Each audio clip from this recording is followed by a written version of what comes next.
अस्सलाम वालेकुम and a very warm welcome. आप देख रहे हैं आज पाकिस्तान और मैं हूं सिद्रा इकबाल। मौसीकी का एक अंदाज़ जिसमें अक्सर हम ये कहते हैं कि आपके जो ज़िंदगी का दर्द होता है उसको भी एक आप खूबसूरत से नगमे में पिरोकर लोगों के सामने पेश करते हैं।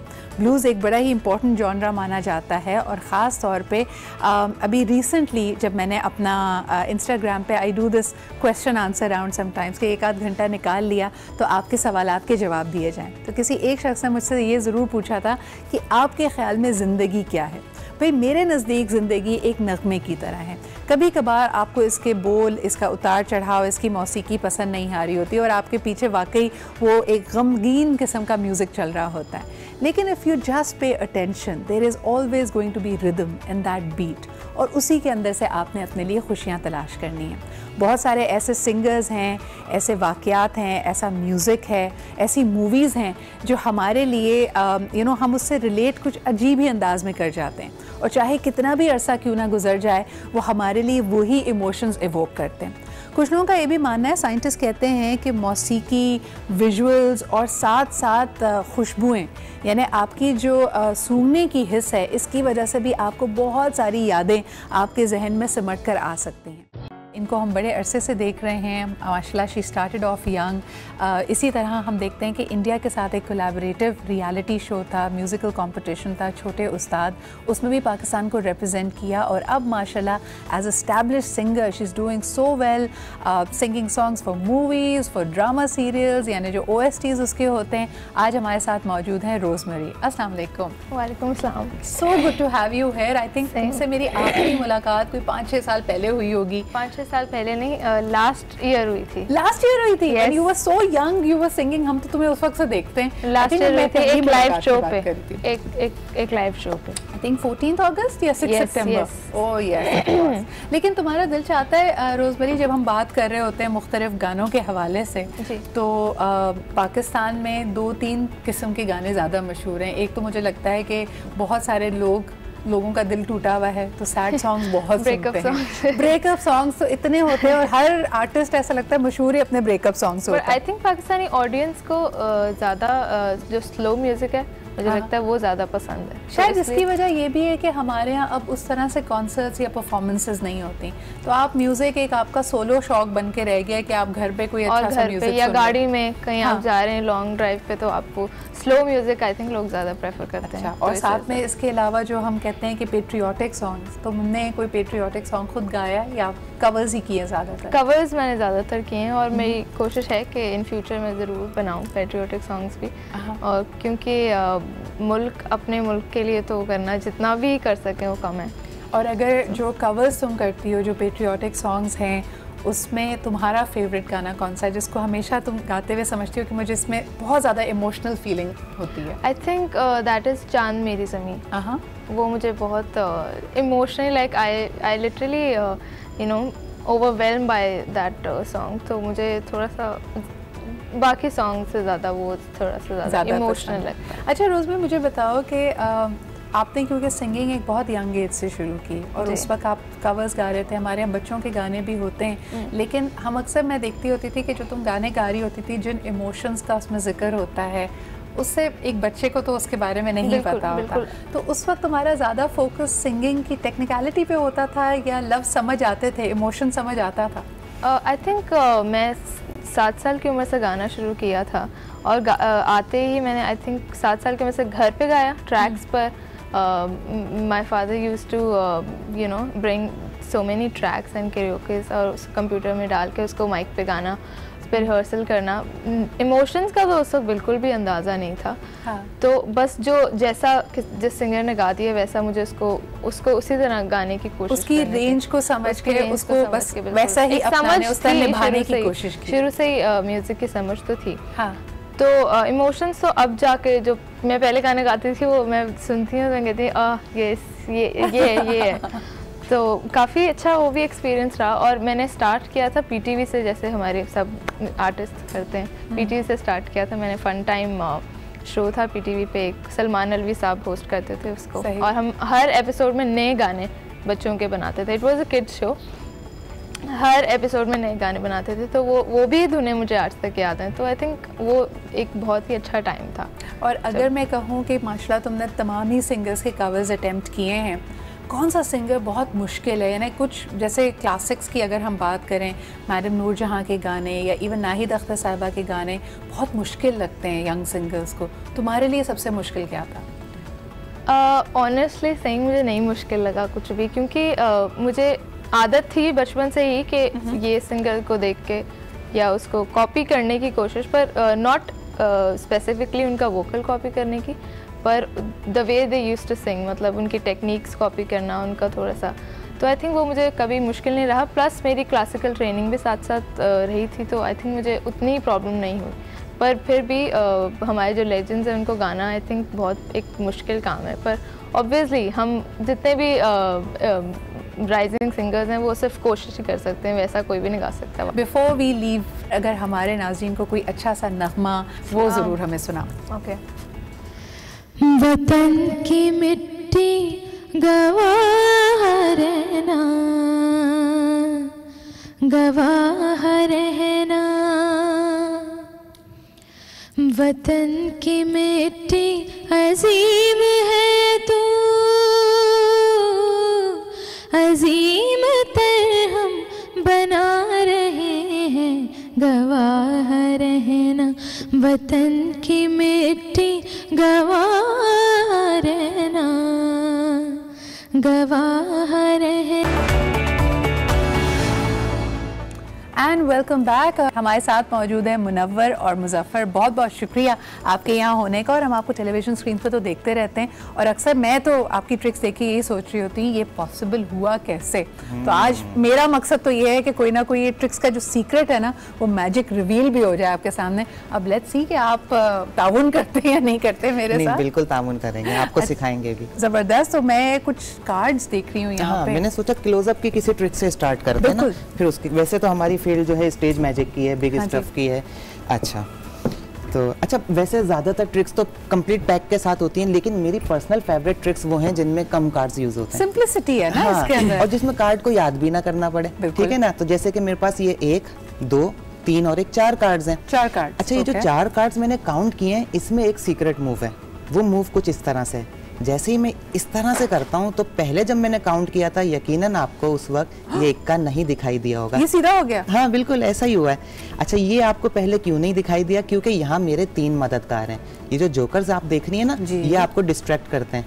तो ये जो 3 जोकर्स हैं, जब इनका दिल चाहता है, मतलब इनका तो दिल नहीं चाहता, मेरा दिल चाहता है, मैं इनको कमांड करता हूँ तो ये सिक्के को सीधा भी कर देते हैं। अभी सीधा था, अब इस बार देखें ये दोबारा से। जी हाँ बिल्कुल। अच्छा, ये आगे पीछे ऊपर नीचे हो रहे हैं। मैजिक की असल बात ये होती है कि आप अचानक से अपने बचपन में चले जाते हैं, आपको अपनी बर्थडे पार्टी या स्कूल में जो मैजिक शो होता है ना वो याद आ जाता है। But it's quite intriguing. हाँ, लेकिन अब ये ट्रिक स्टार्ट हुई है। अब हम इसको थोड़ा सा और आगे लेके चलते हैं। अब देखें, ये जो एक जोकर है, अब मैं इसे फेस अप रख रहा हूँ। ठीक है। ओके। अब 1 नहीं 2 कार्ड्स अपनी जगह बदलेंगे। वो इस तरह से कि जैसे ही मैं ये मूव करता हूँ, ना सिर्फ ये कि वो जोकर सीधा हो गया, बल्कि उसकी जगह आपको इक्का दिखाई दे रहा है। और अब एक और बार इसे वही सीक्रेट मूव करने पे आप देखेंगे कि इस बार आपको जोकर दिखाई दे रहा है और वो इक्का सीधा हो गया। I am still trying to understand. मुझे ऐसा लग रहा है आपकी स्लीव्स में कुछ एक्स्ट्रा कार्ड वार्ड है। क्या हो क्या रहा है ये? मैं आपको ये सिखाऊंगा अभी। इस ट्रिक की खास बात ये, ठीक है। अच्छा, ये अगर एक जोकर को मैं इस तरह से लेता हूँ और अपनी पॉकेट में रख लेता हूँ, तो जोकर्स उछल कूद बड़ी अच्छी करते हैं। ठीक है ना। तो जैसे ही मैं ये स्नैप करता हूँ, वो जोकर ना सिर्फ ये कि यहाँ पे आ जाता है दोबारा 1, 2, 3 और 4 कार्ड्स की सूरत में, और वो अपना काम भी शुरू कर देते हैं। कंपनी पूरी हो गई ना तीनों जोकर्स की। तो जैसे ही मैं इसको ये दोबारा सीक्रेट मूव करता हूँ, ये एक बार फिर उस इक्के को सीधा कर देते हैं।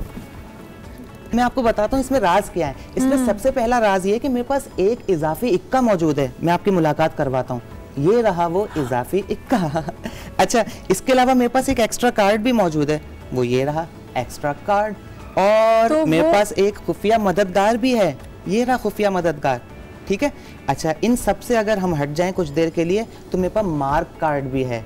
वो ये रहा मार्क कार्ड। मगर ये तो सारे ब्लैक कार्ड्स थे। बस यही मैजिक है। मैं सिखाता भी इसी तरह हूँ कि मजीद पजल कर देता हूँ। ये कार्ड आप चेक कर सकती हैं। ये 3 जोकर थे और ये ब्लैक कार्ड था। It's quite interesting. I must say that this is very very intriguing. लेकिन आपने ये ट्रिक मुझे सिखानी भी है, ताकि मैं भी इस दफ़ा अगर लोगों के साथ बैठूं तो मेरे पास कोई चीज़ होनी चाहिए। कार्ड्स चल रहे हैं तो कार्ड से रिलेटेड ही कुछ सिखाते हैं, कुछ बताते हाँ, हैं। ये इजी भी होती है ना करने, आपके जैसा इक्विपमेंट तो मेरे पास नहीं लेकिन मेरे पास एक स्टोरी है कि हुआ किस तरह। ओके ठीक है ना, story begins with the name of 6 cards. Okay. हुआ कुछ इस तरह के, जब हम लोग बहुत सारे मैजिक वगैरह सीख चुके थे तो एक दफ़ा हम एक सीनियर मिले जो हमसे सीनियर थे। हाँ। उन्होंने मुझसे पूछा कि भाई क्या क्या सीखा। हमने कहा बहुत कुछ, कार्ड्स का ये और वो, रॉब कटिंग्स और बहुत कुछ कर लेते हैं। उन्होंने कहा मैजिक वर्ड के बारे में पता चला। हमने कहा मैजिक वर्ड वो तो हैरी पॉटर बस मूवीज़ वगैरह में होता है, कुछ भी नहीं होता। उन्होंने कहा नहीं मैजिक वर्ड एग्जिस्ट करता है। हमने कहा भाई नहीं करता। उन्होंने कहा अच्छा चलो ठीक है, और वो यूँ जाने लगे। तो मुझे लगा देयर इज समथिंग। मैंने कहा भाई रुके रुके क्या बात कर रहे हैं आप। मैजिक वर्ड का कुछ बता रहे थे, क्या चीज़ है। उन्होंने कहा मैं आपको एक मैजिक दिखा रहा हूँ, आप गौर से देखें फिर आपको पता चल जाएगा। मैंने कहा चलें ठीक है। Now story begins. तो उन्होंने कहा कि मेरे पास कुछ कार्ड्स हैं। उन्होंने वेरी सिंपल उसको 1 2 3 4 5 एंड 6 उन्होंने इसको काउंट किया। फिर मुझसे कहने लगे कि देखिए मेरे पास 6 कार्ड्स मौजूद हैं और इन 6 कार्ड्स में से 1 2 3 कार्ड लेने के बाद मैं यहाँ पे ड्रॉप कर देता हूँ। फिर उन्होंने एक मैजिक वर्ड वेरी क्लियर इस तरह से कुछ पढ़ा और मुझसे कहने लगे कितने कार्ड्स थे। मैंने कहा 6। उन्होंने कहा आप कितने होंगे। मैंने कहा 3। उन्होंने कहा नहीं काउंट करते हैं 1 2 3 4 5 एंड 6 कार्ड्स। मैंने कहा नहीं, जैसे एक इंसान के अंदर से होता है ना कि रेजिस्टेंस। मैंने कहा नहीं ऐसा नहीं है। आपने बताइए क्या किया, आपने 3 कार्ड यहाँ रखे, चुपके से 3 कार्ड साइड से उठा के इसको 6 कर लिए। उन्होंने कहा नहीं देखो आपने ठीक से नहीं देखा, लास्ट टाइम मैं आपको दिखा रहा हूँ, फिर नहीं कहना। 1 टाइम अगेन 1 2 3 4 5 एंड 6 कार्ड्स। उन्होंने कहा मेरे पास 6 कार्ड्स हैं और इन 6 कार्ड्स में से 1 2 3 very neat and clean 3 cards उन्होंने ड्रॉप किए और फिर मुझे बाकायदा हाथ दिखाया नथिंग हेयर और फिर मैजिक वर्ड दोबारा वेरी क्लियर। पता नहीं इस तरह से कुछ करते थे। कुछ किया तो फिर मुझसे कहा कितने कार्ड। मैंने कहा कंफर्म 3 कार्ड्स। उन्होंने कहा नहीं काउंट करते हैं 1 2 3 4 5 एंड 6 कार्ड्स। दिस टाइम इस वक्त मैं बहुत मतलब कंफ्यूज हुआ। मैंने कहा अरे भाई आप तो माशाल्लाह बहुत सीनियर है और मुझे बिलीव हो गया मैजिक वर्ड का, बता दीजिए। उन्होंने कहा बताना इसकी बात नहीं हुई थी, सॉरी आप अपने टीचर के पास जाइए। तो मेरे टीचर कौन, मुझे किससे सीखना था, मेरे भाई। तो मैं गोइंग टू फौरन घर इसको इनके पास फौरन भाई। उन्होंने कहा क्या हुआ। मैंने कहा भाई मैंने अभी एक देखा मैजिक, एक सीनियर मैजिशियन मिले, उनके पास कुछ मैजिक वर्ड था। इन्होंने कहा भाई बैठो आराम से, क्या हुआ। मैंने कहा उनके पास कुछ कार्ड्स थे इस तरह से 1 2 3 4 5 एंड 6 कार्ड्स। उनके पास 6 कार्ड्स थे लेकिन वो 3 हो गए, फिर 3 हो गए, फिर 3 में कंफ्यूज था, ऐसे बोलता रहा 3 हो गए 6 हो गए। उन्होंने कहा भाई रुको मुझे पता है, बैठो काम डाउन, मैं आपको बताऊं हुआ क्या। फिर उन्होंने अपने पास से अपने कार्ड्स निकाले और मुझे कहा देखो उनके पास इस तरह से 1 2 3 4 5 एंड 6 कार्ड्स थे। मैंने कहा उन्होंने उनमें से 1 2 3 3 कार्ड्स निकाले और आपसे कहा कि मैं यहाँ पे रख रहा हूँ और उसके बाद आपको हाथ दिखाया कि यहाँ पे कुछ भी नहीं। फिर उन्होंने एक मैजिक वर्ड अपनी फिस्ट पर वेरी क्लीन कुछ पढ़ा होगा। मैंने कहा हाँ, और फिर काउंट किए थे। मैंने कहा यस इस तरह से 1 2 3 4 5 एंड 6 मैंने कहा मुझे दिखा दीजिए, मुझे सिखा दीजिए। तो इन्होंने कहा नहीं काफी कंप्लेन आ रही है, पढ़ते नहीं हो, ये नहीं आते, स्कूल नहीं आते, ट्यूशन नहीं आते। मैंने कहा भाई क्लियर, ट्यूशन स्कूल नमाज हर चीज सब हाँ मुझे सिखा दीजिए। तो फिर इन्होंने मुझे मेरा मैजिक वर्ड बताया जो मेरे लिए एग्जिस्ट करता है।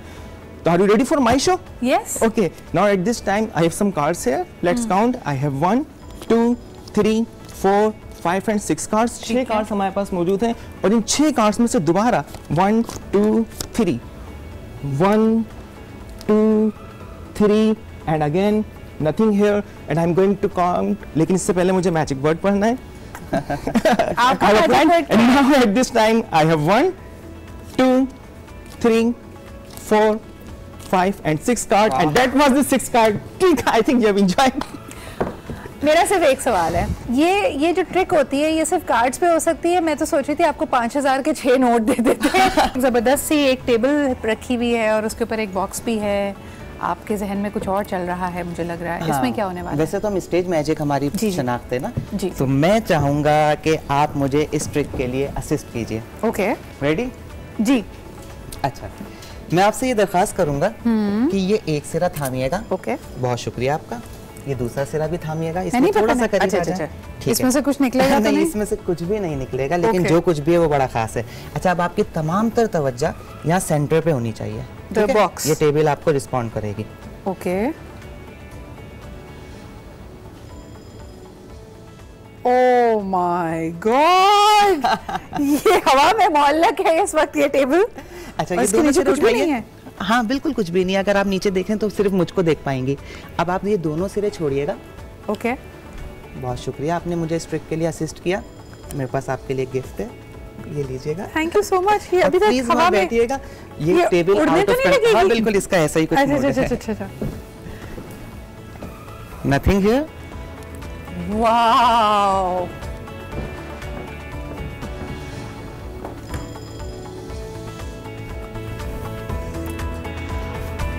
ड्रोन शोन तो नहीं है इसके अंदर? कुछ भी नहीं।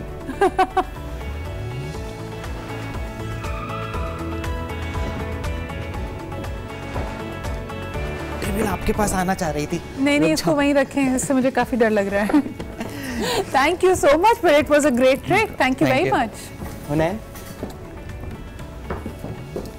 जी जनाब, अब मेरे ख्याल में हमारे पास वक्त सिर्फ इतना ही है कि हम एक और ट्रिक आपकी देख सकें। तो अब आप हमें क्या दिखाने वाले हैं? देखना है, सीखना है? सीखना है। अच्छा, देखेंगे तो सीख भी लेंगे। ठीक है, हम इतनी देर से रहे हैं, हमें कुछ समझ ही नहीं आ रहा। अजीब सी बात है कि ना, हमेशा ऐसा लगता है कि ना, जब सिखाने लगे तो पुरानी मेमोरीज याद आ जाती हैं कि हुआ क्या था, हुआ कुछ यूं। पहले मैं आपको कुछ दिखा देता हूँ, फिर उसके बाद हम सीखने की तरफ आते हैं। ठीक है। तो जब मुझे पता, मतलब हम लोग मैजिक शोज वगैरह, मुन्ना भाई जो सीनियर ही कर रहे थे, तो एक दफ़ा माई फर्स्ट एक्सपीरियंस, मैंने इनसे कहा कि मुझे भी तो कुछ सिखाएं। मैं इनके साथ ही होता था। इन्होंने कहा क्या सीखोगे, क्या देखोगे? मैंने कहा जो भी। इनके पास एक रॉप थी, इन्होंने कहा कि इससे कुछ दिखाते हैं। सबसे पहले उन्होंने कहा कि देखो, ये जो रॉप मौजूद है, इस रॉप के एंड्स को हम कर देते हैं क्लियर।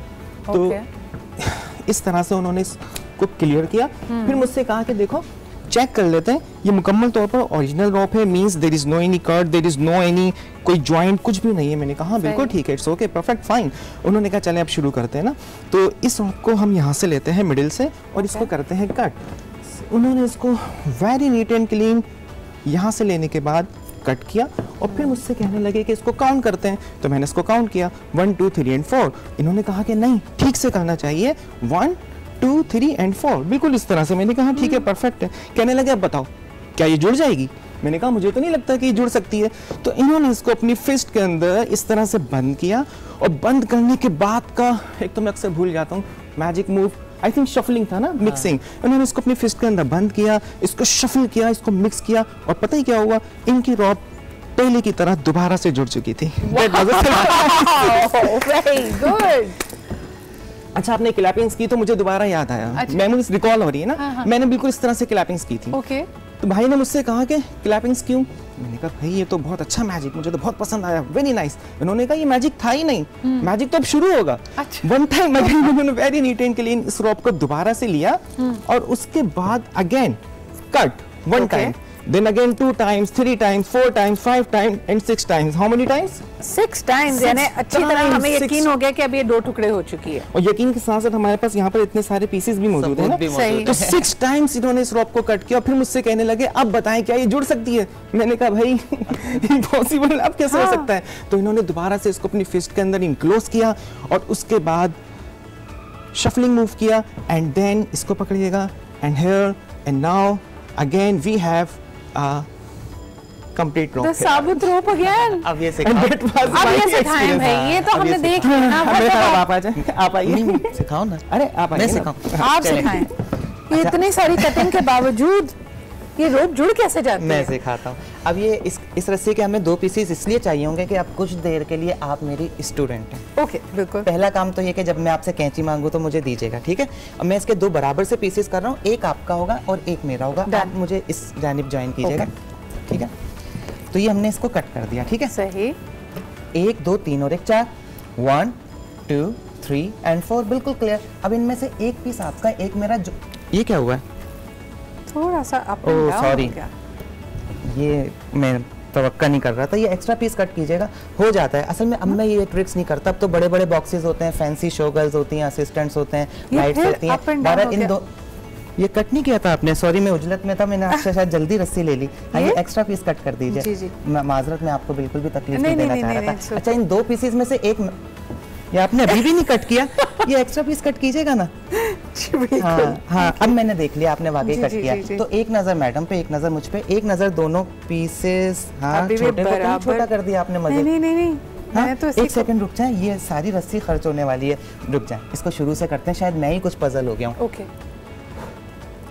वही वाला मैजिक, इसको जोड़ने वाला। अब शुरू से करेंगे ना। आप मुझे सिखा तो रहे नहीं है, सिर्फ मैजिक दिखा रहे हैं। मेरे ख्याल में अब मैं ब्रेक में दोबारा से इनको कोर्स करने की कोशिश करती हूँ कि प्लीज़ मुझे मैजिक सिखा दीजिए, लेकिन इस वक्त हमें एक ब्रेक पे जाना पड़ रहा है। मैं मुनव्वर का, मुजफ्फर का शुक्रिया अदा करना चाहूँगी। Christmas is all about little magic and being children again. तो हमें आज बहुत मज़ा आया। एक छोटा सा ब्रेक लेते हैं and we'll be right back.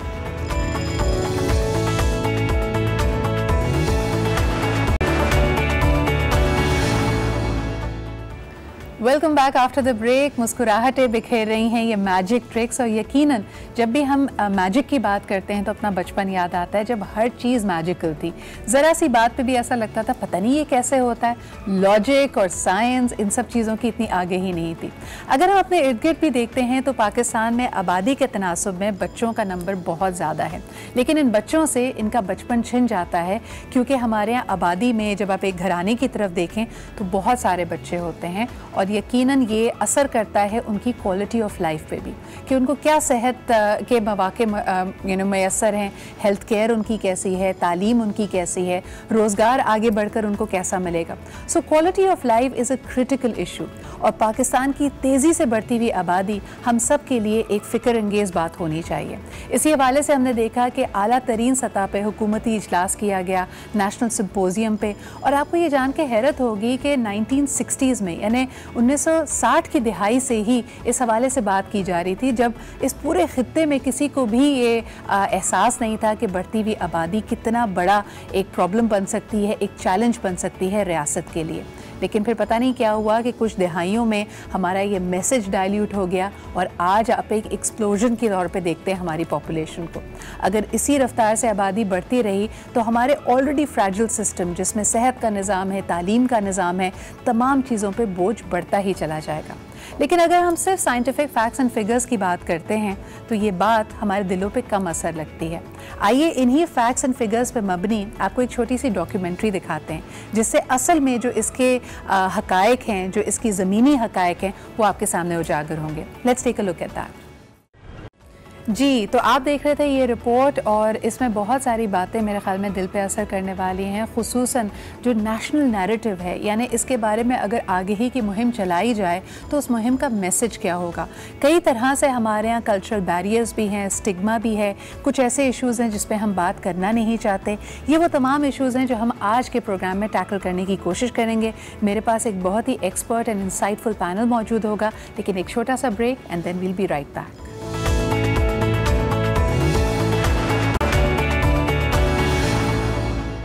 And welcome back. Break पे जाने से पहले हमने आपको एक डॉक्यूमेंट्री दिखाई। यकीनन आबादी के लिहाज से पाकिस्तान छठा बड़ा मुल्क है इस वक्त दुनिया का, और सबसे ज़्यादा अलार्मिंग बात यह है कि हमारी आबादी 2.4% के रेशो से स्पीड से बढ़ रही है। अगर हमने इस पॉपुलेशन ग्रोथ रेट को कंट्रोल ना किया तो कहा यह जाता है कि अगले 30 सालों में हमारी आबादी डबल हो जाएगी। यानी इस वक्त अगर अंदाजे के मुताबिक हम 20 करोड़ हैं तो हम 40 करोड़ पे पहुंच जाएंगे। थोड़ा सा आपको इस बारे में पर्सपेक्टिव देने के लिए मैं ये बताती चलूँ कि अगर हमारे ख़ित्ते में ही देखते हैं या दूसरे मुस्लिम ममालिक की तरफ देखते हैं तो लोगों ने ना सिर्फ आबादी के बढ़ते हुए इस ग्रोथ रेट पे कंट्रोल पाया है, बल्कि उनकी आबादी डबल होने का जो तनासुब है वो 60 सालों में है। कहने का यहाँ पे मकसद ये है कि अगर डेवलपमेंट डिटर्मिनेंट्स की बात करें कि अगर हमने एक सिविलाइज माशरा बनना है जहाँ पे इंसानी हुकूक की पासदारी हो, पाकिस्तान के हर शहरी के पास तालीम, सेहत, रोज़गार हो, तो उसके लिए ज़रूरत है कि हम प्लानिंग उसी हवाले से करें। इसको और आसान किए देते हैं कि अगर आपके घर में 10 अफराद एक साथ रहते हैं तो यकीनन ये मुमकिन नहीं होगा कि आप 4 अफराद के हिसाब से राशन डालें और सब पेट भर कर खा सकें या सब लोग आसानी से वहाँ पर ज़िंदगी बसर कर सकें। तो बहैसियत एक रियासत के, बहैसियत एक मुल्क के प्लानिंग के लिए भी इसका आंसर बहुत ही इंपॉर्टेंट है। आज हमने सोचा कि इसी मौजू पे गुफ्तगू करेंगे और क्या वजह है कि तमाम तर हुकूमती इक़दामात के बावजूद हम ये देख रहे हैं कि ये कोशिशें एक तरह से रायगां जा रही हैं और जिस तरह हमारी आबादी जिस तेज़ी से बढ़ रही है उस पर हम काबू नहीं पा रहे। तो आज इसी सब्जेक्ट पे बात करने के लिए हमारे साथ एक बहुत ही ज़बरदस्त पैनल मौजूद है। मुख्तलिफ ज़ावियों से इस पर बात की जाएगी। इस्लामाबाद से हमें ज्वाइन कर रही हैं सामिया शाह।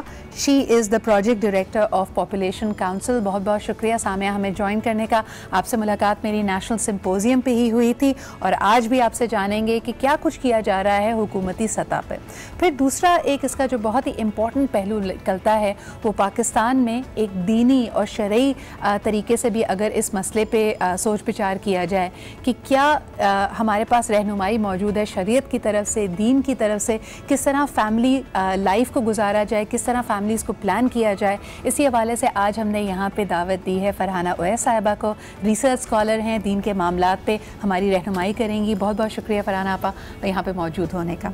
और आप ही के साथ तशरीफ़ रखते हैं डॉक्टर इरफान। इनका एक बहुत ही कलीदी किरदार रहा है as the director clinical affairs with the child life foundation. ये फाउंडेशन बहुत अरसे से मदर एंड चाइल्ड मोर्टेलिटी और उनकी सेहत के हवाले से काम कर रही है। इनसे भी जानेंगे कि जो सेहत का ज़ाविया हम इग्नोर कर देते हैं उसमें हमारे पास क्या क्या एंगल्स और मेरे ख्याल में इंसाइट मौजूद है। सबसे पहले अगर गुफ्तगू का आगाज़ सामिया आपसे करूं, बहुत हुकूमती इस वक्त फोकस आया है और अगर हमें याद हो पाकिस्तान ने 1960 की दिहाई से पॉपुलेशन मैनेजमेंट के ऊपर काम करना शुरू किया था और उस वक्त लोग हमारी प्रैक्टिसेस को बड़ा सराहते थे पूरी दुनिया में। What went wrong? कुछ दिहाइयों में हमने ऐसा क्या किया, हमारा फोकस क्यों हट गया, पॉपुलेशन एक्सप्लोजन क्यों आया पाकिस्तान में? आपकी बात ठीक है कि हम लोगों ने 1960s में पॉपुलेशन प्लानिंग का प्रोग्राम शुरू किया जी। और अनफॉर्चुनेटली जो हमारा एक डिलेमा रहा है वो ये है कि हमारी एक सस्टेन्ड पॉलिटिकल कमिटमेंट नहीं रही। अच्छा। ये गवर्नमेंट की मुख्तलिफ बदतरीक जो भी हुकूमतें आती रही उनकी प्रायोरिटीज़ लिस्ट पे पॉपुलेशन जो है वो कभी हाई लेवल पे नहीं रहा और उसकी वजह से ये हुआ कि ऑब्वियसली जब जो भी हम इर्द गिर्द अपने रीजनल मुल्क देखते हैं जहाँ भी कामयाब आप फैमिली प्लानिंग के प्रोग्राम्स देखते हैं वो सब उन सब ममालिक में आप बांग्लादेश देख लें, इंडिया, ईरान, हर जगह रियासत की मुसलसल कमिटमेंट रही है। हुकूमतें बदलती रही हैं लेकिन पॉपुलेशन की प्रायोरिटी रही। उसकी वजह से हमारे यहाँ पॉपुलेशन की जो एक इन्वेस्टमेंट होनी चाहिए फैमिली प्लानिंग में वो भी कम रही। अब आपको कोपेनहेगन कंसेंसस का मैं रेफरेंस देते हुए बताऊं कि वो जो लिस्ट बनी है उसमें investment in excess of contraceptives का जो रेट ऑफ रिटर्न है $1 पे $120 आपको उसका रिटर्न मिलता है and it is second highest only after free trade.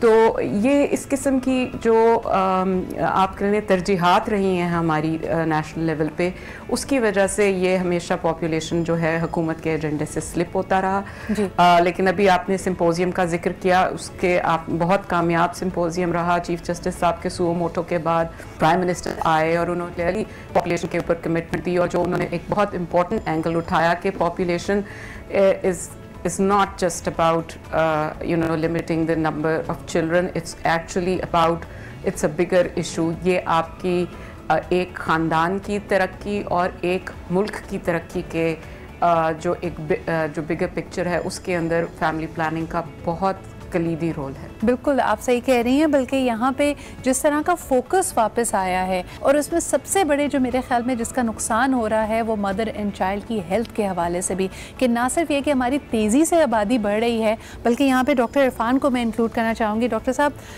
जिस तरह के आप प्रोग्राम शुरू होने से पहले कह रहे थे कि जो तनासुब है पूरी दुनिया से अगर मुआजना हम करें कि हर लाइव बर्थ में जो नुकसान, जानी नुकसान माँ या बच्चे की जान का होता है वो हाईएस्ट इन द वर्ल्ड है। Yes, it is highest in the world. अगर माँ ज़िंदगी के दौरान जो माँ की अमवात का रेशो है पाकिस्तान में, हर 1 लाख ज़िंदगी के दौरान 423 अमवात होती हैं माओं की, और ये बहुत बड़ा रेशो है। अगर हम अपने मशरक़ी पाकिस्तान जो पहले था बांग्लादेश अब बन चुका है, वहाँ पे वो 170 पे है और हम 423 पे हैं। और अगर मैं अपने शहर कराची की बात करूँ तो इस वक्त वो 290 पे है और बलूचिस्तान इस वक्त 750 पे है। वाओ। तो it is one of the highest. Top 10 में कह लें या टॉप 20। और ये खुदा न खासा कोई मर्ज नहीं है, पूरी दुनिया इसको रिकग्नाइज करती है कि एक नेचुरल ज़िंदगी का प्रोसेस है, हमल ज़चकी, बच्चे की पैदाइश, तो उसमें जो बेसिक ज़रूरियात आपके पास हेल्थ की होनी चाहिए थी, यानी ये एक तरह से इशारा कर रहा है कि हमारे इस सिस्टम पे, हेल्थ केयर सिस्टम पे कितना बोझ है, जिसकी वजह से हम ये मासूम ज़िंदगियाँ, ये कीमती ज़िंदगियाँ ज़ाया हो रही हैं। मैटरनल मॉर्टेलिटी में जो सबसे अहम फैक्टर है वो है ब्लीडिंग, जो ज़िजगी के बाद ब्लीडिंग होती है, प्लस ब्लड प्रेशर का बढ़ जाना। और जो ख़वातीन इस अमल से बच भी जाती हैं तो बाद की जो ज़िंदगी है वो एक साइकोलॉजिकल डिप्रेशन, ज़्यादा बच्चे होना, बर्थ स्पेस का कम होना, ये सारे अवामिल हैं जो कि हम सिर्फ ये ना देखें कि अमवात कितनी हो रही हैं, हम ये देखें कि अमवात से जो लोग बच गई हैं, जो ख़वातीन, उसके बाद जो उनकी ज़िंदगी गुजर रही है और फिर उससे जो बच्चे की सेहत पे असर पड़ रहा है वो कितना इम्पोर्टेंट है। पाकिस्तान में जो इन्फेंट मोर्टेलिटी रेट है, यानी एक बच्चा जो कि अपने 1 साल की उम्र से पहले ही जिसकी डेथ हो जाती, हर 1000 पैदा होने वाले बच्चे में से 68 बच्चे यानी 68 बच्चों की डेथ हो जाती है। It is one of the highest in the world.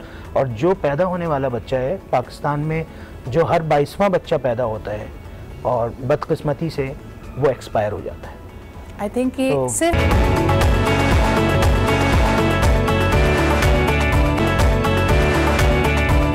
एक लम्हे के लिए इस नंबर को अगर सिंक इन होने दें कि पाकिस्तान में पैदा होने वाला हर 22वां बच्चा अपनी ज़िंदगी के पहले साल के बियॉन्ड नहीं देख पाता, that is going to be a big eye opener.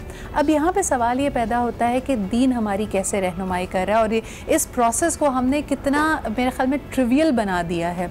इसके हवाले से बात करते हुए जहाँ हम नेशनल सिम्पोजियम की बात कर रहे थे तो मौलाना तारिक जमील साहब वहाँ पर मौजूद थे, उनकी बात सुनी जाती है, असर रखती है, दीन की भी समझ है, यकीनन वो हमारी रहनुमाई करते हैं। तो उन्होंने इस हवाले से क्या कहा, पहले हम आपको वो सुनवाते हैं। मजदूर आदमी, गरीब आदमी, उसे कोई परेशानी नहीं है कि बच्चे 2 या 6 या 50, वो कहता जितने ज्यादा उतने ही ठीक है, क्योंकि मेरी मजदूरी बनेगी और मेरा घर चलेगा। इन सारी चीजों के पीछे जो सबब है जनाब इज्जत माब, वो जहालत है। मेरे देश का मसला प्लानिंग से पहले इल्म है, इल्म है, इल्म है, इल्म है। जी जनाब, आपने सुनी ये बात कि कितना अल्लाह ताला हकीम है, रहीम है, अपनी खलकत के बारे में किस तरह बयान करता है। और जिस तरह हम बार बार इस बात पे बड़ा फ़ख्र महसूस करते हैं कि हम अशरफुल मखलूक़ात हैं, लेकिन जिस तरह उन्होंने मेरे ख्याल में लाइट हार्टेडली फरहाना आपा कहा कि यहाँ पे हम लोग इसलिए फैमिली बढ़ा रहे हैं कि सास क्या कहेगी, पड़ोसी क्या कहेगा, घर वालों का प्रेशर आने लगा है कि जी शादी को इतना अरसा हो गया, बच्चे नहीं हो रहे। बिल्कुल सही। बिस्मिल्लाहिर्रहमानिर्रहीम। बड़ी खूबसूरत उन्होंने वजाहत फरमाई। और मैं समझती हूँ कि हमारा दीन तो इतना बैलेंस दीन है कि वो हमें किसी चीज़ पर भी ना तो कोई ज़बरदस्ती करता है और ना कोई ऐसे हमें अहकामात दिए हुए हैं कि जिसमें हम समझते हैं कि ये नेचर के अगेंस्ट जा रहा है और हम इसको मैनेज नहीं कर पाएंगे। तो बहुत ही बैलेंस है और हम बड़े आराम से उसको फॉलो कर सकते हैं। इमाम गज़ाली रहमतुल्लाह इस हवाले से ये बयान करते हैं कि 4 सूरतें ऐसी हैं जिसमें आप फैमिली प्लानिंग की तरफ जा सकते हैं। पहली सूरत तो ये है कि माँ की जान को ख़तरा हो, तो नेचुरली डॉक्टर ने एडवाइस किया तो आपको वो फॉलो करना पड़ेगा जो भी प्रोसेस है। या बच्चे की जान को ख़तरा हो, इससे मुराद ये है कि अगर डॉक्टर ये कह दे कि अगर आपने नेक्स्ट टाइम कंसीव किया तो बच्चा नहीं बचेगा, या ये भी कह सकते हैं कि अगर कोई प्रॉब्लम है तो माँ नहीं बचेगी या दोनों में से एक बचेगा, ये भी वजह हो सकती है। तीसरी ये कि अगर पेरेंट्स ये महसूस करते हैं कि वो फ़राइज़ पूरा करने के काबिल नहीं हैं और उनके अंदर कोई कमी है या ख़ुद वो किसी कमी का शिकार हैं और वो मैनेज नहीं कर पाएंगे बच्चों को रेज़ करने के हवाले से, तो फैमिली प्लानिंग की तरफ जा सकते हैं। और चौथा फैक्टर जो इमाम गज़ाली रहमतुल्लाह अलैह ने बताया कि अगर बहुत सारे सोशो इकनॉमिक ऐसे इस तरह के मामलात हो जाते हैं कि फ़ादर ये सोचता है कि मेरे पास वो वसाइल नहीं है जायज़ मेरे पास कि मैं पूरे वो कर सकूं बच्चे की निगहदाश्त के हवाले से, तो कहीं मैं हराम की तरफ ना चला जाऊं। अगर ये चीज़ उसके जहन में आती है और वो समझता है कि मेरे लिए मैनेज करना बहुत मुश्किल हो जाएगा और बार बार वो चीज़ उसके जहन में आ रही है, तो तब भी वो फैमिली प्लानिंग की तरफ जा सकता है। फिर ये कि ये तो वो 4 ऑप्शंस हैं जो खुली बता दी गई हैं। फिर कुरान पाक में भी है कि आप अगर बच्चे को सिर्फ रिस्क की वजह से, तंगी की वजह से कर रहे हो, वो तो ना करो, क्योंकि रिस्क की जिम्मेदारी अल्लाह ताला की है बेशक। लेकिन इसके साथ साथ एक बहुत अच्छी बात ये है कि हमारा दीन हमें प्लानिंग के हवाले से भी बात करता है। वो कहते हैं कि कोई भी काम जब तुम करो, और ज़िंदगी में किसी का नए का आना तो एक बहुत बड़ी बात है, उसके लिए तो बहुत ज़्यादा प्लानिंग है। हमें तो सिर्फ एक खेती के हवाले से बताया जाता है कि किसान जब कोई चीज़ उगाना चाहता है तो सबसे पहले वो ज़मीन तैयार करता है, उसमें खाद डालता है, उसमें पानी डालता है, उसको एक प्रॉपर उसको नरिशमेंट की जो ज़रूरत है वो उसको देने के बाद फिर बीज डालता है, और उसके बाद भी निगहदाश्त करता है कि मैंने इसको दोबारा से यूज़ करना है ज़मीन को, तो किसी चीज़ की कमी है तो मैं पहले वो पूरा कर लूँ। तो गोया हमें ये बताया जा रहा है कि प्लानिंग जो है वो इस तरह से करनी है कि माँ की सेहत जो है उस पर कोई कमी ना रह जाए, वो मुकम्मल सेहतयाब हो। फिर तीसरा एक और इम्पॉर्टेंट फैक्टर ये है कि हमें दीन ने एक और चीज़ जो बड़ी इंपॉर्टेंट बताई है कि बच्चे को जो दूध पिलाने का टाइम है वो 2 साल और 2.5 साल बेटे और बेटी के हवाले से जो बता दिया गया है, वो भी एक ऐसा टाइम है कि उस दौरान आपको पूरी तवज्जो उस एक बच्चे पर देनी चाहिए जो आपकी गोद में मौजूद है। हम इसको भी निगलेक्ट करते हैं कि हम एक बच्चा गोद में है, लेकिन हम चूंकि कम इल्मी है, हमारे पास पूरा शऊर नहीं है, हम इल्म की उन चीज़ों को इस्तेमाल नहीं कर रहे हैं, ना तो हम आलिमों से पूछते हैं, ना हम डॉक्टर से पूछते हैं कि जब ये बच्चा दूध छोड़ेगा तो 2.5 साल या 2 साल की उम्र में, तब हमें सेकंड बेबी को प्लान करना चाहिए, जबकि हमें दीन कह रहा है कि प्लान करो। कभी भी अल्लाह रब्बुल इज़्ज़त ने इंसान को इस बात के लिए नहीं कहा कि बस एक प्रोसेस है, फिर इंसान और जानवर में क्या फ़र्क हो गया, आप मुझे बताएं। नहीं, और सबसे बड़ी बात का फ़र्क है ना, सबसे बड़ा दीन ने जिस तरह हमें रहनुमाई हमारी की है, उसमें सबसे बड़ा तकाजा इंसाफ का तकाजा होता है। अगर ये बात लेट डाउन है कि उस बच्चे का हक है कि उसकी कंप्लीट निगहदाश्त, उसकी कंप्लीट टेक केयर की जाए 2-2.5 साल तक, तो आप उसकी हक तलफी करते हैं। और जैसे ही आप कंसीव करते हैं तो वो दूध आप बंद करना पड़ता है आपको। फिर ये शरई हुक्म है कि अगर आपने कंसीव कर लिया, अगर आप 8 मंथ्स का भी वो बेबी है, 1 साल का भी है, तो आप उसको दूध नहीं पिला सकते। उसके फिर दूसरी वजूहात हैं। तो गोया ये वो तमाम चीज़ें हैं जो दीन ने हमें बहुत अच्छे से बता दी हैं कि आप प्लानिंग करके चलो, और सबसे इम्पॉर्टेंट है कि माँ की सेहत सही हो, वो उसको संभालने के काबिल हो। ऐसा हरगिज़ नहीं कहा कि एक बच्चा गोद में है, दूसरा आपने कंसीव किया हुआ है, आपकी सेहत इजाज़त नहीं दे रही। फिर जैसे मैंने ज़मीन की मिसाल दी कि आप ज़मीन को भी पहले बनाते हो फर्टाइल के, उसमें खाद प्रॉपर मौजूद हो, उसमें वो तमाम रिक्वायरमेंट्स हो जो चाहिए हैं, तो तब आप अगला कदम उठाते हो, यानी कि बीज डालते हो। फिर एक और मिसाल हमें कुरान पाक से बड़ी अच्छी मिलती है कि जब हज़रत यूसुफ अलैहिस्सलाम के ज़माने में ये पता था कि कहत आने वाला है, तो पहले से प्लानिंग के तहत वो तमाम अनाज की चीज़ों को स्टोर कर लिया गया था, यानी बीजों को बालियों से नहीं निकाला गया था, ताकि वो 7 ईयर्स तक जो है वो उनको सेफ रखा जा सके। तो ये भी तो एक प्लानिंग की बात है ना, जो हमें कुरान बता रहा है। तो हमें जगह जगह पर कुरान पाक में अहादीस की रोशनी में भी हमें ये बताया जाता है कि प्लानिंग करनी है, प्लान करके चलना है, ना तो बच्चे को नुकसान हो, ना माँ को नुकसान हो। और माँ बहुत ज़्यादा इंपॉर्टेंट है। जैसे अभी इरफान साहब ने कहा कि अगर एक माँ में ही वो सलाहियत नहीं होगी कि वो सेहतमंद है और बच्चे को संभाल सके, तो वो 2-3 बच्चों को कैसे संभालेगी। अच्छा, जब हम दीन से रहनुमाई ले रहे होते हैं तो हमारी अंडरलाइंग अजम्पशन शायद ये है कि पाकिस्तान क्योंकि एक इस्लामी माशरा है, एक कंजर्वेटिव माशरा है, तो हमारे यहाँ से पुश बैक है।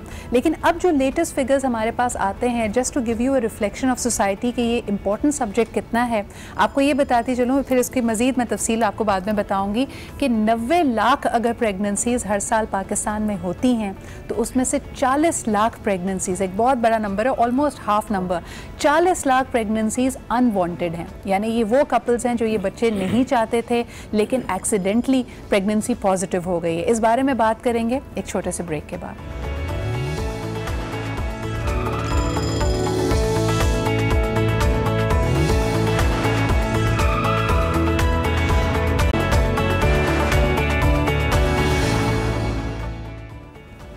And welcome back. ब्रेक पे जाने से पहले हम बात कर रहे थे कि हर साल पाकिस्तान में होने वाली 90 लाख प्रेगनेंसीज़ में से 40 लाख प्रेगनेंसीज़ अनवांटेड होती हैं। अब ज़रा इस नंबर की तरफ भी देख लेते हैं कि सही या गलत, करेक्ट मेडिकल प्रोसेसेस या फिर life threatening, health threatening methods की बायस इस्तेमाल किए जाने वाले ये जो 40 लाख अनवांटेड प्रेगनेंसीज़ हैं, इसके बाद होता क्या है।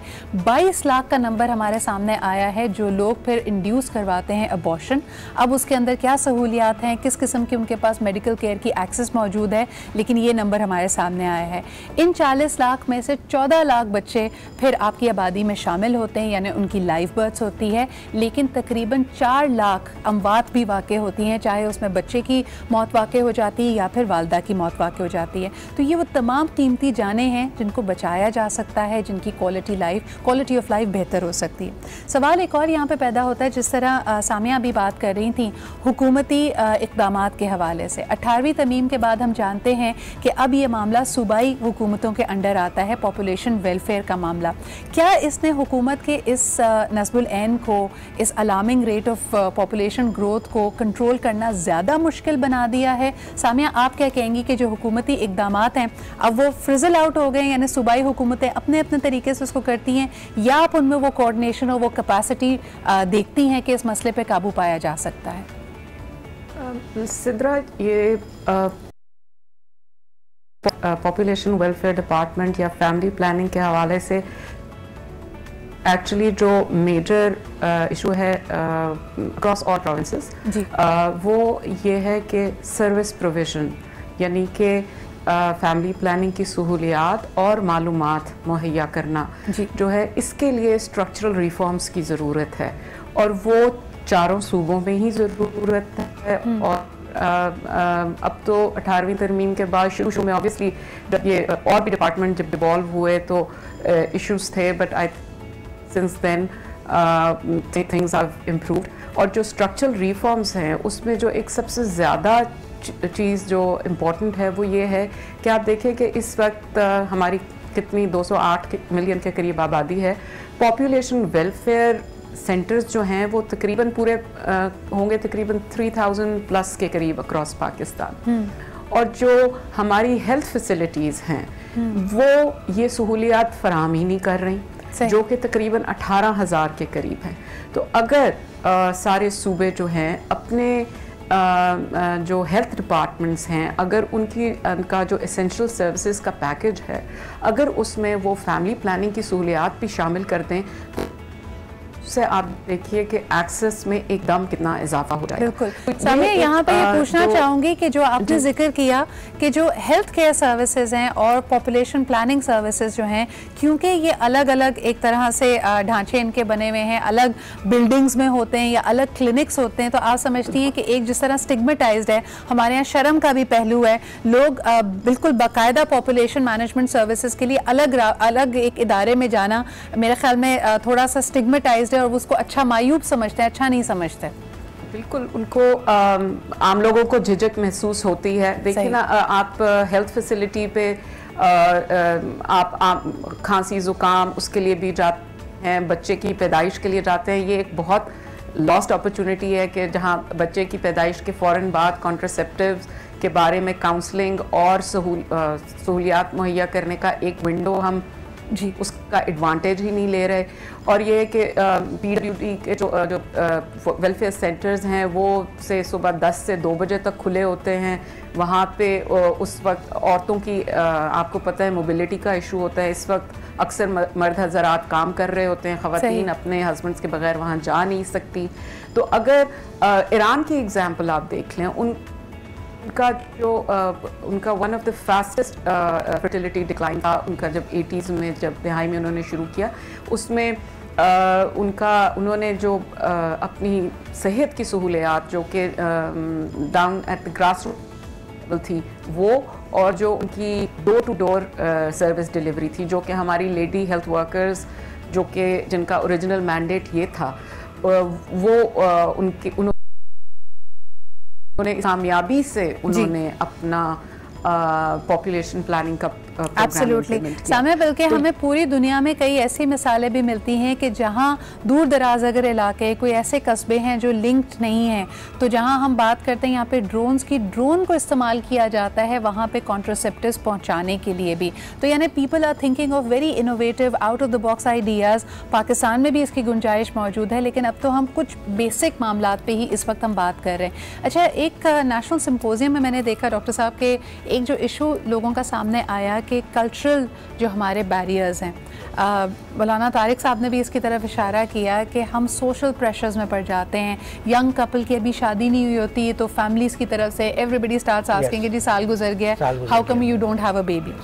सो हमारी जो कल्चरल और कस्टम वैल्यूज़ हैं उसमें एक तो अर्ली मैरिजेस, यानी शायद बच्ची अभी 16 कम उम्र की जो शादी है तो वो 16 साल शायद 17 साल की उम्र में, तो फर्टिलिटी जो फैक्टर है तो वो फिर और ज़्यादा बढ़ जाता है। दूसरी चीज़ ये कि फिर ख्वाहिश जो शुरू हो जाती है, पहली ख्वाहिश तो जो अभी आपने बताई कि पहला साल गुजरा और फिर उसके बाद फैमिलीज़ ने, बड़ों ने और बुज़ुर्गों ने पूछना शुरू कर दिया कि क्या बात है, बच्चा हुआ कि नहीं हुआ। एक तो ये चीज़ है। दूसरी चीज़ ये है कि जब बच्चा अगर किसी के यहाँ 2 हो भी गए और वो बेटी हो गई या तीसरी भी बेटी हो गई, तो जो लड़के की ख्वाहिश है मर्द को, वो इतना ज़्यादा दबाव डालती है कि मैं अकेला एक कमाने वाला और कुंबा इतना बड़ा, तो वी शुड हैव अ सन।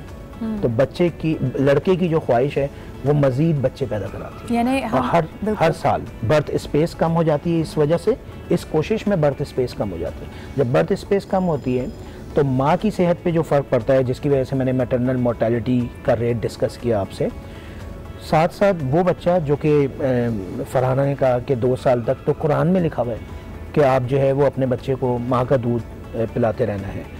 तो जब अल्लाह ने कह दिया कि माँ का दूध बच्चे के लिए ज़रूरी है और कितना उसकी सेहत के लिए ज़रूरी है, तो आप सोचें जो अगला बच्चा है, मैं थर्ड विज़िट किया मैंने और वहाँ पे जो सबसे बड़ा फैक्टर था, हम जिन लोगों से मिले प्राइमरी हेल्थ सेंटर में, वहाँ पे एक बच्चा 1.5 साल की उम्र में माँ की गोद में मौजूद था और वो माँ अपने हमल के प्रोसेस के लिए जो प्राइमरी हेल्थ केयर में एंटीनेटल विजिट्स होते हैं उसके लिए वो आई हुई थी।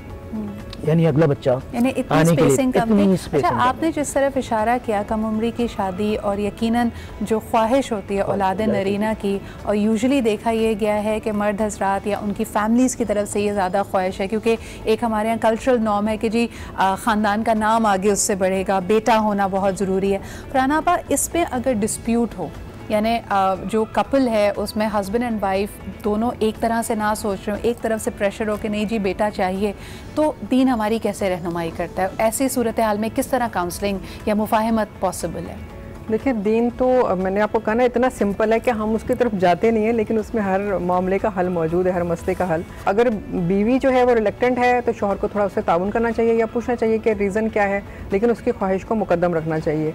आप ज़बरदस्ती करते हैं, नेचुरली उसकी कोई इजाज़त नहीं है, आप करेंगे तो वो बाज़ दफ़ा गुनाह के ज़मरे में भी आ जाता है कि कोई भी काम जो आप ज़बरदस्ती बीवी के साथ कर रहे हैं। फिर इसमें एक इम्पॉर्टेंट चीज़ ये है कि जब आप दोनों मिलके कोई काम करते हैं तो वो ज़्यादा बेहतर होता है। सही। क्योंकि जब आप नफ्सियाती तौर पे किसी औरत को प्रेशर में ले आते हैं तो क्या आप समझते हैं कि उस नफ्सियात का असर उस आने वाले बच्चे पर नहीं होगा, या फिर वही माँ जो है जब तरबियत करेगी उस बच्चे की तो उस पर नहीं होगा? यकीनन होगा।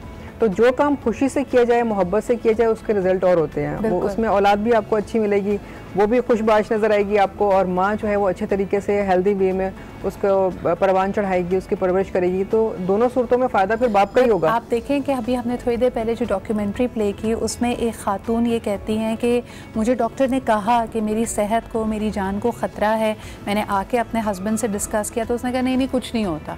तो ये जो हमारा कम इल्मी है ना सजरा, ये कम इल्मी ही तो है। जो जैसे मैंने आपको कहा कि नेचुरली एक बच्चे का जो हक है 2 से 2.5 साल दूध पीने का, अगर हम इस चीज़ की अवेयरनेस दें, हमारा मीडिया ये काम कर सकता है कि हम ये अवेयरनेस दें कि अब जब तक बच्चा 2.5-3 साल का ना हो जाए तो आप दूसरे बच्चे के लिए ना सोचें, ताकि उस बच्चे को अपनी पूरी फीड मिल जाए।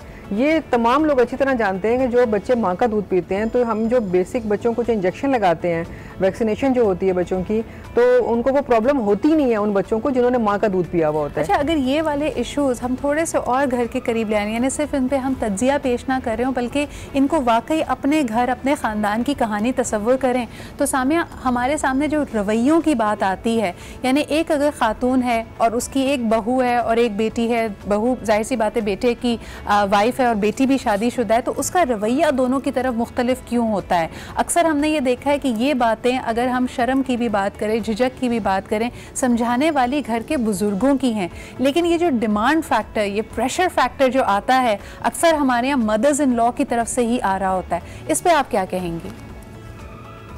बिल्कुल सिद्रा, जो हमारे समाजी रवैये हैं और जो हमारे सोशल रिलेशनशिप्स हैं वो हमारी फैमिली प्लानिंग की चॉइस को डेफिनेटली इफ़ेक्ट करते हैं, इसमें कोई शक की बात नहीं। लेकिन अब पिछले बहुत सालों में जो सुप्रीम मोटो भी लिया, वो इसको इंसानी हकूक़ के ज़ुमरे में उन्होंने, उसके ब्लैंकेट में उन्होंने ये सुमोटो नोटिस लिया। फैमिली प्लानिंग जो है अब दुनिया भर में एक इंसानी हकूक़ का, ह्यूमन राइट्स का पार्ट एंड पार्सल समझा जाता है। सही। इंसान को, हर कपल को ये हक है कि वो अपनी ख्वाहिश और अपनी ज़रूरियात के मुताबिक अपनी फैमिली का साइज़ मुतय्यन करे। और उसमें अब हम तो एज एन ऑर्गेनाइजेशन, हम इदारे, कभी हम 1, 2, 4 बच्चों की बात ही नहीं करते। हम सिर्फ यही बात करते हैं कि एक ज़िम्मेदार वालिद या वालिदा, responsible parenthood, actually that's the key thing. बिल्कुल सामिया, बल्कि आपकी बात को इस तरह आगे लेके चलूँ अगर, कि जो वालिद है, या जिस तरह अगर हम शरई तौर पे भी देखते हैं कि जो हेड ऑफ़ द फैमिली है, वो हेड ऑफ़ द फैमिली इसलिए क्योंकि उसका रोल एक शफीक, एक कंपैशनेट, एक understanding head of the family के तौर पे होना चाहिए। सिर्फ उसकी ख्वाहिश ही नहीं, उसको अपने फ़राइज़ और अपने हुकूक़ की भी आगाही होनी चाहिए। जिस तरह के हदीस मुबारक भी है कि वो चीज़ें, वो तमाम चीज़ें जो वालिदैन अपने बच्चों को दे सकते हैं, उसमें से बेहतरीन चीज़ तालीम है।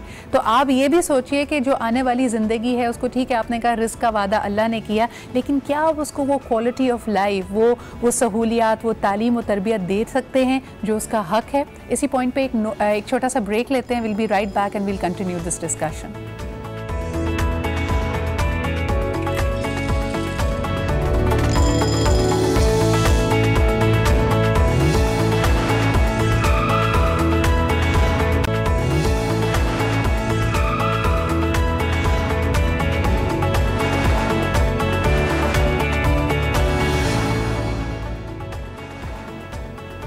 पाकिस्तान की आबादी में तेज़ी से जो बढ़ने का रुझान है उस पर हम बात कर रहे हैं। इसको फ़ौरी तौर पे सोचने और समझने की ज़रूरत है। हुकूमती फ़ोकस तो इस पर है ही, लेकिन बतौर माशरा एक हमारा जो समाजी रवैया है, हम इस हवाले से क्या कर रहे हैं, इस पर हम बात कर रहे हैं। ख़ुसूसन ये भी क्योंकि अक्सर फैमिली साइज़ जो लोगों का बड़ा होता है पाकिस्तान में, उसमें एक बुनियादी वजह औलाद नरीना की ख्वाहिश है। और अक्सर ये भी देखने में आया है कि अगर 3 या 4 बेटियाँ हैं, उसके बाद एक बेटा हो जाता है, तो रवैयों में भी बड़ी तफरीक आ जाती है। बेहतरीन खिलाया, पिलाया, उड़ाया, पहनाया सिर्फ बेटे को जाता है। तो ये जो तफरीक है, ये ऑलरेडी एक बच्ची को ये एहसास दिलाती है कि शायद वो एक सेकंड ग्रेड सिटीज़न है। So this is very much a human rights issue, और इस पर हम बात करेंगे। और ख़ुसूसन फरहाना आपा, बेटी को तो हुज़ूर अकरम सल्लल्लाहु अलैहि वसल्लम ने अल्लाह की रहमत करार दिया है, उसकी बशारत दी है कि भाई अगर तुमने 3 बेटियों की अच्छी तरबियत की, उनको अच्छा उनकी परवरिश की, तो जन्नत की बशारत है। लेकिन हमारे यहाँ एटीट्यूड्स में अभी तक सिर्फ बेटा बेटा बेटा क्यों होता है? नबी पाक ने तो 2 बेटियों की बशारत दी कि जिसने 2 बेटियों को भी अच्छी तरह से पढ़ाया लिखाया, उनकी शादियां की, तो वो मेरे इतना करीब होकर, जैसे आपने 2 उंगलियों का इशारा करके बताया। लेकिन इस मौके पर एक सहाबी ने यह भी पूछा था कि अगर किसी की एक ही बेटी हो और वो उसकी अच्छी तरबियत करे, तो आपने फरमाया वो भी, तो गोया ये आपकी रहमत की है निशानी। लेकिन बहरहाल आप सल्लल्लाहु अलैहि वसल्लम ने तो माशाल्लाह 4 बेटियों की जिस तरह तरबियत फरमाई, और जिस तरह उन्हें माशाल्लाह से जिनकी शादियाँ की, अपने उन फ़राइज़ को पूरा किया, फिर माशाल्लाह उन्हीं बेटियों से जो है वो नस्ब आगे बढ़ा। तो ये तो इससे बड़ी तो कोई मिसाल हो ही नहीं सकती ना हमारे पास। जब ये मिसाल मौजूद है, तो फिर हमें ये सोचना नहीं चाहिए कि बेटा होगा तो ख़ानदान आगे बढ़ रहा है, या जो भी चीज़ें हो रही हैं, क्योंकि दीन ने हमें ये तफरीक नहीं दी। देखिए, नेमत जो है, बेटी को रहमत कहा है ना, रहमत का कोई हिसाब नहीं होता, लेकिन बेटा नेमत है, नेमतों का हिसाब होता है। नेमत के बारे में पूछा जाएगा कि मैंने, अल्लाह ताला जो है वो पूछेगा कि मैंने तुम्हें दी थी, तुमने उसको कैसे इस्तेमाल किया। अब इस नेमत के लिए आप लड़ रहे हैं, आप झगड़ रहे हैं, बीवी को भी बाउंड कर रहे हैं कि नहीं हमें तो बेटा चाहिए। 6 बेटियां हो गई। मैंने ऐसी ख़वातीन देखी, यकीन करें सिदरा, कि जिनकी 5वीं या 6ठी बेटी हुई और वो औरत धाड़े मार मार के रो रही है। पूछा क्या हुआ है, कहने लगी फिर बेटी होगी, मेरा शौहर मुझे फिर जो मजबूर करेगा कि भी बेटा चाहिए मुझे। तो उसका बुरा हाल हुआ था, सेहत उसकी तबाह हुई थी, लेकिन शौहर की ख्वाहिश थी कि मुझे तो बेटा चाहिए। अच्छा, और फिर सोशली हमारे यहाँ ख़वातीन पे ये प्रेशर भी होता है कि as if it's a responsibility, अगर ये जिम्मेदारी नहीं निभाई तो जी आदमी दूसरी शादी कर लेगा, और ये खौफ की एक तरह से घंटी उसके सर पे बज रही होती है। बिल्कुल, ये भी उनको नहीं पता, अगर वो दीन को अच्छी तरह पढ़ लें कि बेटा या बेटी ठीक है, अल्लाह रब्बुल इज़्ज़त ने अता करनी है, वो अल्लाह की अता है। लेकिन ये भी साइंटिफिकली भी प्रूव हो चुका है कि ये तो मर्द के सेल से ही पता चलता है। जो बच्चे का जेंडर है वो टोटली डिपेंड करता है ऑन द मेल साइड पे कि बेटी होगी या बेटा होगा। तो भाई अगर बेटियां हो रही हैं तो आप अपने आप को चेक कराएं, आप बीवी को तंग कर रहे हैं और या फिर अल्लाह ताला से दुआ कर लें। और अभी आपको एक क्लिप दिखाते हैं, ये शहजाद रॉय वाज विजिटिंग और उनकी एक सीरीज ऑफ डॉक्यूमेंट्रीज में से हमने लिया है। और आप ये भी ना समझें कि जी ये जो बहुत बड़ी फैमिली होती है वो सिर्फ एक बेटे की ख्वाहिश पे आके कहीं फुल स्टॉप रखता है। आपकी एक साहब से मुलाकात कराते हैं जिनसे शहजाद मिले, इनके एक नहीं, दो नहीं, 19 बच्चे हैं और उसमें से 17 बेटे हैं माशाल्लाह से। तो इनका हाल क्या है, ज़रा एक नज़र देख। जी जनाब, तो ये भी मेरे ख्याल में लम्हा फिक्रिया है कि माशाल्लाह फैमिली साइज़ इतना बड़ा है कि अपने ही बच्चों के नाम याद नहीं है। डॉक्टर साहब क्या कहेंगे इसमें? देखें, सेहतमंद बच्चे के लिए, यानी अगर आप ये कहें कि सेहतमंद बच्चा अगर पाकिस्तान में होना चाहिए तो सेहतमंद माँ, तो सेहतमंद यानी सेहतमंद मुस्तकबिल पाकिस्तान का अगर होगा तो वो सेहतमंद माँ पे डिपेंड करता है। तो इसको अगर हम इस तरह पेश करें, जो बच्चे की आपने जेंडर इनइक्वालिटी बताई, उसमें यहाँ तक रिसर्च हुई हुई है पाकिस्तान में कि जो हमारे यहाँ आपको पता होगा मेल नरिश बच्चे 45% पाकिस्तान में मेल नरिश ग्रोथ जो है वो 45% है। लड़कियाँ शायद I don't know exactly the figures, but उसमें लड़कियाँ बहुत हैं। होता क्या है कि अगर किसी फैमिली में पाकिस्तान में जो औसतन एक ख़ानदान में बच्चों की तादाद है वो है 3 जी, ठीक है, ये जानना बहुत ज़रूरी है। और ये तो एवरेज है, एवरेज तनासुब है। किसी घर में जैसे आपने 17 का दिखाया, तो किसी घर में अगर 8 बच्चे हैं और 8 में से 7 लड़कियां हैं और 1 लड़का है, खाना अच्छा लड़के को मिलना है, हिफाजती टीके लड़के को लगना ज़रूरी है, स्कूल लड़के को जाना इसलिए ज़रूरी है कल को उसको नौकरी मिलेगी। यानी इस बात का इदराक मौजूद है कि वसाइल कम हैं, लेकिन उन कम वसाइल में से भी बेहतरीन लायंस शेयर जिसको कहते हैं वो बेटे को दे दिया जाता है। अच्छा सामिया, आपकी तरफ वापस आना चाहूँगी। जो कम उम्री की शादी है उसके हवाले से कानून साजी हो रही है, जिस तरह कि हमने पहले भी डिस्कस किया कि अब ये सूबाई मसला है, लेकिन सिवाय सिंध हुकूमत के किसी ने भी मिनिमल एज एक लड़की की शादी करने की 18 साल पे मुतय्यन नहीं की है। जबकि हम लोगों को बताते चलें कि आपका शिनाख्ती कार्ड 18 साल की उम्र में बनता है, अगर आपने कोई भी लेन देन खरीदो फरोख्त करनी है उसकी उम्र 18 साल होनी चाहिए। लेकिन क्या वजह है कि दूसरी सूबाई हुकूमतें इस बारे में कानून साजी नहीं कर पा रही कि उन सूबों में भी कम से कम लड़की की उम्र 18 साल होनी चाहिए शादी के लिए? What is the reason over there? एक तो ऑब्वियसली कम उम्र की शादी का, जैसे डॉक्टर साहब भी कह रहे थे, डायरेक्ट फर्टिलिटी से ताल्लुक़ है। लेकिन पाकिस्तान में जो मीडियन एज है शादी की वो 19.5 है। अच्छा। और ये साउथ एशिया में सबसे हाईएस्ट है।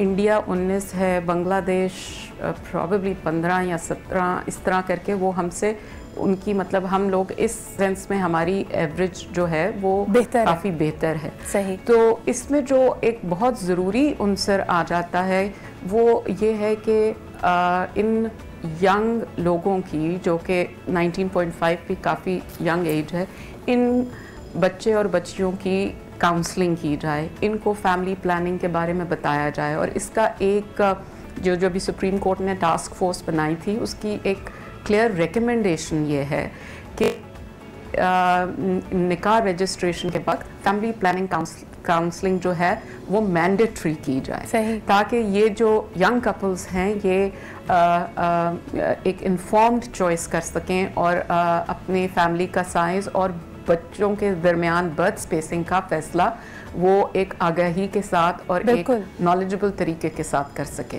तो इसमें जैसे मैंने कहा, ऑफ कोर्स ये आई थिंक पंजाब ने भी कुछ इसके ऊपर काम किया है, जो early child marriages restraint act है, बट इसके साथ साथ बहुत ज़रूरी है कि और एक और इनफैक्ट मुझे रिकमेंडेशन याद आ रही है सुप्रीम कोर्ट की टास्क फोर्स की कि सेकेंडरी स्कूल एंड दूसरे जो स्कूलिंग में बच्चों को बेसिक लाइफ स्किल्स के बारे में भी एजुकेशन दी जाए, जिसके अंदर बिल्कुल ये वाली चीज़ें भी जो हैं, फैमिली प्लानिंग, पॉपुलेशन के इशू। एक बड़ा इंटरेस्टिंग फिगर सामने मुझे याद आ रहा है, कहा यह जाता है कि हर वो एक्स्ट्रा साल जो एक बच्ची अपनी स्कूल लाइफ में ज़्यादा गुजारती है ना, कुछ लोग समझते हैं ना कि 8वीं जमात के बाद या 10वीं जमात के बाद बच्ची की शादी कर देनी चाहिए।